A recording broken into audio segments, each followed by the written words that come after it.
காட்டு வீர ஆஞ்சநேயர் கிருஷ்ணதேவராயர் காலத்தில் ஆஞ்சநேய பக்தி இயக்கம் தொடங்கப்பட்டது. அந்த இயக்கம் தென்னாட்டின் பட்டி தொட்டிகளில் எல்லாம் பரவியது. தமிழ்நாட்டில் கல்பாறை உள்ள இடங்களில் எல்லாம் ஆஞ்சநேயரின் வீரம் ததும்பும் உருவங்கள் செதுக்கப்பட்டன. இவ்வாறு பிறந்ததுதான் கிருஷ்ணகிரி நகரிலிருந்து 1 கிலோமீட்டர் தூரத்தில் தேவசமுத்திரம் என்ற கிராமத்தில் அமைந்துள்ள காட்டு வீர ஆஞ்சநேயர் கோவில். காடு என்பது வீர ஆஞ்சநேயரின் இளமை பருவம் கழிந்த வனம். எனவே இத்தல மூலவர் காட்டு வீரர் என அழைக்கப்படுகிறார்.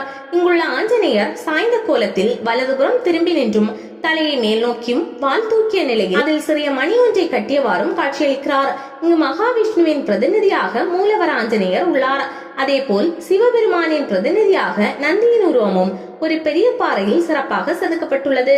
அந்த வகையில் இந்த கோவில் சைவ வைணவ ஒற்றுமையை உணர்த்தும் வகையில் விளங்குகிறது. எல்லா ஆஞ்சநேயர் கோயில்களிலும் வடைமாலை, வெற்றிலை மாலை, துளசி மாலை, வெண்ணெய் காப்பு, சந்தன காப்பு சாத்தி வழிபாடு செய்வது விசேஷமான ஒன்று. ஆனால் இங்கு முழு தேங்காய் நேர்த்திக்கடன் செய்யப்படுகிறது. இங்கு வருகை புரிந்து பிரார்த்தனை செய்யும் பக்தர்களுக்கு தேங்காய், வெற்றிலையுடன் கூடிய சிவப்பு நிற துணிப்பை வழங்கப்படுகிறது. அவர்கள் பிரார்த்தனை முடிந்த பிறகு அந்த பையை கோவிலில் ஒப்படைத்து விட்டு செல்ல வேண்டும். முழு தேங்காயை மனதார வேண்டி அம்மனுக்கு நேர்த்திக்கடன் செலுத்துபவரின் கோரிக்கைகள் 3 மாதத்திற்குள் நிறைவேறும் என்பது ஐதீகம்.